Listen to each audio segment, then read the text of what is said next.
lo mejor admiración, a lo mejor miedo, a lo mejor dependencia, pero quiero y estoy tratando de buscar precisamente algo en la otra persona. ¿Qué provoca entonces estos instintos y estas situaciones de violencia? La literatura nos dice que vamos a encontrar 4 factores principales, empezando por los factores individuales, las cuestiones que son inherentes a cada uno de nosotros en particular. En este tema de factores individuales, por ejemplo, podemos encontrar nuestra misma estructura de personalidad, que nosotros de alguna manera queremos tener algo y no nos importa o no generamos un nivel de empatía con los demás. Yo quiero esto y no me importa sobre quién tenga que pasar precisamente para conseguirlo.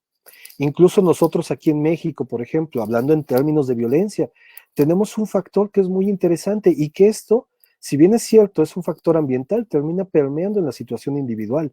Una frase muy hecha que nos dice, el que no tranza, no avanza.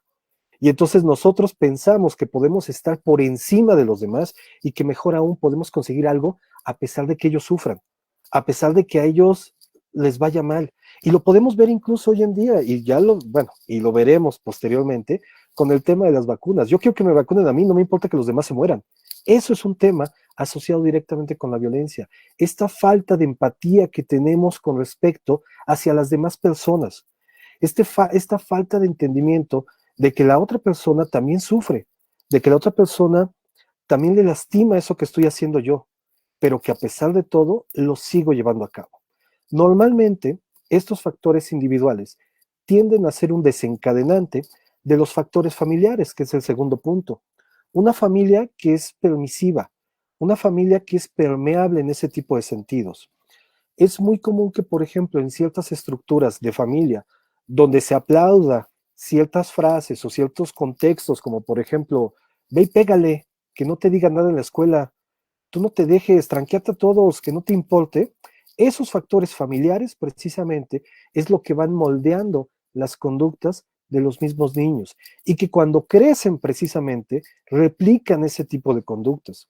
Muchas veces de manera horrorizada, cuando yo he viajado en microbús, puedo ver que está una pareja con un bebé y a lo mejor el bebé, por accidente o intencionalmente, le da un golpe, por ejemplo, a su mamá o incluso le jala el cabello y entonces el papá le aplaude la gracia, le aplaude ese hecho en particular. ¿Qué es lo que estamos promoviendo ahí? ¿Qué es lo que estamos suscitando ahí? Que ese niño, por ejemplo, no tenga un correcto control de los impulsos, que ese niño no mantenga un límite y por ende que ese niño tenga estas conductas violentas, si se dan cuenta. Vamos a encontrar también los factores ambientales y estos van de la mano con las situaciones sociales que nosotros vivimos el día de hoy. El encierro a todos nos ha afectado, a todos. Pero hay algunas personas que en este mismo proceso del encierro o en estas vivencias, pues a lo mejor hemos encontrado o nos hemos reencontrado con nuestra familia, con algunas amistades, con algunas actividades que teníamos pendientes a lo mejor que hacer en la casa y que ahorita las estamos llevando a cabo. Pero ¿qué pasa cuando en la estructura de la familia no promueve este tipo de ideas o no promueve este tipo de acciones? ¿Qué sucede cuando hay violencia en una pareja y los niños se están viendo? Eso precisamente va a ir afectando a estos en su formación y por ende en los factores ambientales, que aquí tendríamos el encierro como uno principal, pues finalmente surgirían o funcionarían para exponenciar esta situación en particular. Vamos a pensarlo de la siguiente manera. Todos antes de la pandemia teníamos una rutina. Salíamos a trabajar, salíamos al súper, salíamos por la leche, salíamos a algún lado. Hoy en día, si no salimos y una persona de nuestra familia se acerca a donde estamos, por ejemplo, la cocina, la recámara, el comedor, muchas veces llega a pasar que nos sentimos invadidos. Sentimos que están rompiendo nuestro espacio vital. Sentimos que están entrando precisamente en ese momento, ¿no? Y entonces nuestra primera reacción es, oh, hazte para allá, vete hacia el otro lado. Eso precisamente tiene que ver con estos factores ambientales. Y por último, lo que tiene que ver con aspectos relacionados a las psicopatologías. Una psicopatología, básicamente estamos hablando de una enfermedad mental. Estas enfermedades mentales tenemos algunas que son muy clásicas, sobre todo en aquellas personas violentas. Por ejemplo, uno de los más comunes podrían ser aquellos trastornos o aquellas características narcisistas de personalidad. ¿Quiénes son los narcisistas? Bueno, son aquellas personas que piensan y que creen que merecen absolutamente todo en esta vida, que creen que el mundo les debe algo precisamente. Y entonces, para ellos siempre actúan bien, ellos siempre todo lo hacen bien, y aquí vamos a encontrar un aspecto muy común en la violencia en pareja. Ellos culpabilizan y responsabilizan a su pareja de sus acciones. Por ejemplo, es que yo te pegué, pero tú me desesperaste. Yo te pegué, pero es que tú me hiciste enojar. Yo te engañé, pero es que tú ya no me pones atención. Se dan cuenta como algo interesante que están llevando a cabo en ese momento es que no se están responsabilizando precisamente de sus acciones y caso contrario, están culpabilizando a la pareja por ese mismo tipo de situaciones. Esa es una característica muy narcisista y eso es algo que sobre todo, y en un momento más lo va a abordar mi compañero Eloy, tiene que ver con los conceptos de la agresividad pasiva. O sea, yo no soy el malo, yo soy el que hice las cosas bien. Tú fuiste, por el contrario, la que me hizo enojar, tú fuiste la que no se cuidó, yo no tengo la culpa. Aguas con estos narcisistas, porque ellos normalmente lo que tratan de hacer o su forma de actuar está muy asociado precisamente con la idea de la manipulación y el chantaje. Y aunque parezca broma o aunque parezca chiste, la manipulación es una forma de ser agresiva. La manipulación es una forma de ejercer violencia, en este caso, con respecto a la pareja. Si tú no haces lo que yo quiero, me voy a enojar. Si tú no haces lo que yo quiero, tú eres quien está mal. Si tú no haces lo que yo quiero.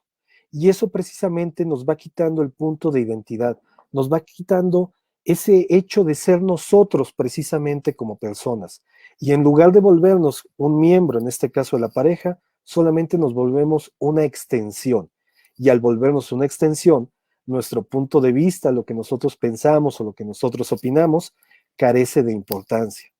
Eso minimiza precisamente nuestra propia autoestima y muchas veces por eso es que aceptamos ciertas relaciones de pareja que aunque nosotros no estemos bien o no nos sintamos felices o notemos características de violencia en la relación, pues de alguna forma decimos, es que eso es lo que me toca, eso es lo que yo merezco, eso es lo que yo tengo. ¿Podemos pasar a la siguiente, por favor? Para entrar en estos temas, hay varios autores, como les comenté al principio, que hacen un abordaje precisamente hacia esta situación. Vamos a tocar solamente algunos de manera muy general en este caso, aunque la información que encontramos es inmensa.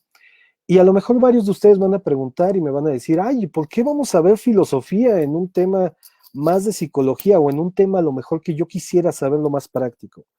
Para entender y para poder cambiar nuestro presente, tenemos que entender precisamente el pasado y tenemos que comprender esas situaciones. Si no, realmente estos cambios no son perdurables, solamente son momentáneos y solamente lo hacemos precisamente por el impulso que estamos viviendo en ese momento. Pasamos a la siguiente. El primero de ellos que les voy a platicar se llama Erich Fromm, eh, psicoanalista, psicólogo social, originario en este caso de Alemania, miembro de la Escuela de Frankfurt, que curiosamente a partir del movimiento que hubo en la Segunda Guerra Mundial con los nazis, tuvo que ser exiliado a Estados Unidos y curiosamente de Estados Unidos él vivió aquí en la ciudad, bueno, vivió en Cuernavaca de 1960 a 1980, si la memoria no me falla. Eric Fromm nos marcaba tres tipos de violencias. Nos decía que sí, si bien es cierto, el ser humano, una de sus principales características estaba en el arte de dar y de recibir amor, pero también que el ser humano tendía a llevar a cabo actividades autodestructivas. Y estas actividades autodestructivas estaban fundamentadas por estos tres tipos de violencia. Él nos maneja en primera instancia una violencia lúdica. ¿Cuál es esta? La que podemos ver, por ejemplo, en los deportes, la que podemos ver en los juegos. Tuve y gánale, tuve y pégale, que no te, por ejemplo, en el fútbol, si te deja un jugador, le cometes una falta, que no meta gol, ¿no? El domingo pasado precisamente fue el Super Bowl, ¿no? Que es un deporte en el cual de alguna forma se romantizan ciertas ideas y ciertas conductas en ocasiones violentas. De hecho, es por eso que incluso institutos como la NFL hoy en día premian curiosamente lo contrario, porque quieren quitarse de esas ideas, quieren quitar esa idea romántica que se ha hecho de estos aspectos total y completamente violentos. En segunda instancia, nos habla de una violencia reactiva. Esta violencia reactiva, todos de alguna forma la hemos llevado a cabo, y esta la hacemos como una forma, como una metodología de venganza. Alguien me hace algo y entonces, por ende, en ese momento yo voy a reaccionar. Voy a llevar a cabo alguna conducta. Alguien voy caminando, alguien me mienta a la madre, yo también le miento a la madre. Se acabó. Eso es una violencia reactiva. Sí, yo no me puedo meter en la cabeza de alguien para saber por qué me mentó la madre o si me incluso me lamentó a mí, ¿no? Pero muchas veces reaccionamos y reaccionamos rápido y no pensamos. Y en el momento de no pensar, ahí es cuando se llevan a cabo este tipo de situaciones. Y la última, y esta probablemente sea la más complicada, los términos asociados con la violencia vengativa. Esta violencia vengativa, además de cumplir características de las dos anteriores, tiene un tema muy en particular y es que esta tiene dolo. Es decir, no solamente es lo que me hiciste, ahora vas a ver, me voy a manchar y vas a pagar los platos rotos de la acción, por ejemplo, ¿no? Yo he escuchado muchas veces en el consultorio que dicen, es que mi pareja me puso el cuerno, pero ya regresamos y ahora que regresemos, ahora yo voy a ser quien la va a maltratar o lo va a maltratar. Esa es una violencia total y completamente vengativa. Y lo que nos diría Fromm es que vivir y actuar precisamente bajo esa estirpe o bajo esa serie de violencia que tenemos, lo único que va a hacer es que nos va a ir atacando, nos va a ir acabando en este caso. Vamos a pensar un ejemplo que sucedió hace un par de días en las redes sociales, ¿no? Una persona, no recuerdo exactamente el nombre, se grabó haciendo uno de estos famosos videos virales, que se justifican con una idea divertida, y se grabó empujando a un adulto mayor en la calle. Eso sería una violencia lúdica, porque lo está haciendo con el fin de divertirse. Y cuando lo publique, cuando se da a conocer, todo el mundo empieza a reaccionar y todo el mundo le empieza a decir, oye, eso no se hace. Eso sería parte de esa violencia reactiva. Pero vamos a pensarlo así, él ya hizo un daño, ya tuvo una reacción. Ahora, seguramente él, y yo esperaría, va a pasar un proceso legal por lesiones, por daño moral, lo va a cumplir y va a salir algún día de cumplir su condena, ¿no? Pero imaginemos que entonces el nieto de este señor lo está esperando antes de llegar a su casa y lo golpea. Ahí tendríamos una violencia vengativa en este caso. ¿Podemos pasar a la siguiente, por favor? Vamos a ver, vamos a encontrar también, bueno, vamos a encontrar también aquí en otro orden de ideas a Brad Evans. Evans como tal es un filósofo y él tiene varias conceptualizaciones que yo creo que vale mucho la pena rescatar precisamente hoy en día. Este concepto que él nos menciona, donde dice que tenemos que pensar contra la violencia. Muchas veces me han preguntado, ¿por qué me encantan y por qué me gustan estos temas? Que porque si yo soy violento, que porque me gustan los criminales, que porque me gustan los delincuentes. Y siempre doy la misma respuesta, no, no me gustan, me chocan, lo odio, lo detesto. Por eso se estudia, por eso se analiza, para tratar de evitar y para tratar de prevenir ese tipo de acciones y ese tipo de conductas que llevan a cabo. Evans piensa que tenemos que pensar precisamente contra esta estructura de violencia, sobre todo porque nos habla y nos dice que nos hemos vuelto una población desechable. El día de hoy, curiosamente, en la mañana, estaba atendiendo a uno de mis pacientes y me dijo, es que ya terminé con mi novia. Y yo le dije, ¿cómo terminaste con tu novia? Y me dijo, le mandé un mensaje de WhatsApp. ¿Ok? De alguna manera, este hecho de la comunicación a distancia, mensajes de WhatsApp, el no vernos cara a cara, nos ha hecho ver muchas veces como personas totalmente desechables. Personas que solamente, o parejas que solamente usamos en ese momento. Las uso y las desuso, como si fuera una servilleta, como si fuera simplemente un plato. Ya lo ocupé, ya lo aproveché, pues entonces ahora ¿qué queda? Únicamente el bote de basura. Ese es un tema muy interesante porque así es como lo plantea él. Y dice que mientras nosotros nos sigamos viendo precisamente como una población, como parte de unas personas que tendemos o que llevamos a cabo acciones en las cuales somos total y completamente desechables, no vamos a generar esta empatía. Y al no generar empatía, pues lo único que va a pasar es que se va a agudizar, en este caso, estos índices de violencia. Una frase que él tiene, sobre todo, que la llevó a cabo posterior al segundo